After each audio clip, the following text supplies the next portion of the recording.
అందరికీ నమస్కారం అండి.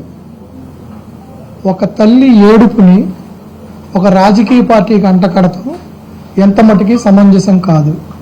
ఒక నియోజకవర్గంలో ఒక డివిజన్లో ఒక తల్లికి అన్యాయం జరిగితే ఫస్ట్గా స్పందించాల్సింది ఆ డివిజన్, ఆ నియోజకవర్గం, దానికి సంబంధించిన ఎమ్మెల్యే, దానికి సంబంధించిన ఇన్ఛార్జి, వీళ్ళు స్పందించాలి.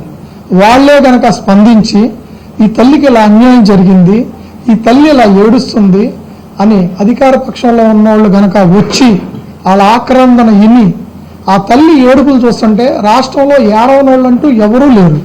ఇప్పుడు ఈ రోజున ఆమె ఏడుస్తుంది, వాళ్ళ అబ్బాయి మీద కేసులు ఉన్నాయని చెప్తున్నారు, వాళ్ళ అబ్బాయిని తీసుకొచ్చామని చెప్తున్నారు, వాళ్ళ అబ్బాయిని బూడిద చేసామని చెప్తున్నారు. ముఖ్యంగా మేము ఒకటే అడుగుతున్నాం, పోలీస్ అందరినీ మేము ప్రశ్నించట్ల, కృష్ణలంక పోలీసు వారికి ముఖ్యంగా ఒకటే విన్నవిస్తున్నాం.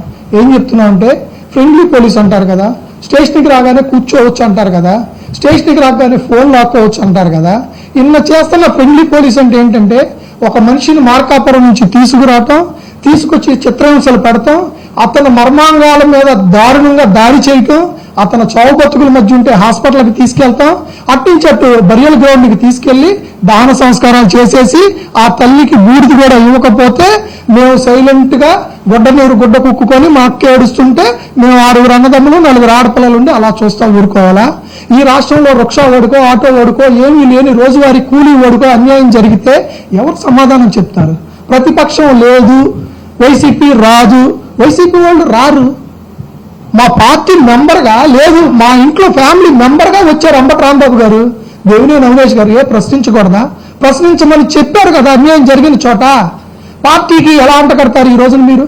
మేము జనసేన, నాకు జనసేన సభ్యత్వం ఉంది. నేను ఒకటే అడుగుతున్నా గవర్నమెంట్ని, మేము మొత్తం పోలీసు వ్యవస్థను నిందిస్తల్లా, మేము అడిగేది ఒక్కటే, ఆ తల్లి కన్నీటికి సమాధానం చెప్పండి. ఇంకొక తల్లి ఈ రాష్ట్రంలో అలా ఏడవడానికి వీలు లేదు. ఏ తల్లి కూడా అంత బాధపడకూడదు. తన మీద కేసులు ఉన్నాయి. ఈ రాష్ట్రంలో ఎవరి మీద కేసులు లేవా? టీడీపీ వాళ్ళ మీద కేసులు లేవా? వైసీపీ వాళ్ళ మీద లేవా? జనసేన వాళ్ళ మీద లేవా? రౌడీ షీటర్ అంటే తినడానికి తిండి లేక, గంజా బ్యాచ్ అంటున్నారు, తినడానికి తిండి లేక, వేసుకుంటానికి బట్టలు లేక, కట్టుకుంటానికి బట్టలు లేక. నిజంగా అతను మాఫియా అయితే మా అక్క నిజంగా కారులో తిరిగేవాడుగా, అదే సిఐ నాగరాజుతో తిరిగేవాడుగా. అంత దారుణంగా తీసుకెళ్లి చంపేశారు కాబట్టి మాకు అందరి సపోర్టు కావాలి. కాబట్టి మేము రాంబాబు అన్న మాకు ఉప్పు నుంచి కాదు, మేము పుట్టింది దిగుతాలుకాలో. రాంబాబు అన్న గారు కూడా మాకు అప్పటి నుంచే తెలుసు, సింహాద్రి రమేష్ గారు తెలుసు.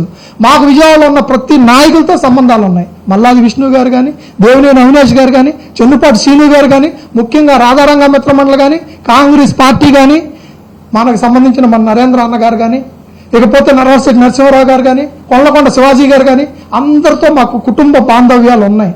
మేము బయటికి రాకపోవచ్చు, మా లేనితనం బట్టి మేము ఎక్కడో ఉద్యోగాలు చేసుకుంటాం, మా బతుకు మేము బతుకుతున్నాం. అలాంటి ఫ్యామిలీలో ఒక తల్లికి అన్యాయం జరిగితే వీళ్ళందరూ వచ్చి మాట్లాడటం తప్ప? ఇది వైసీపీ మీద నెడటం తప్పు అని నేను అంటున్నా.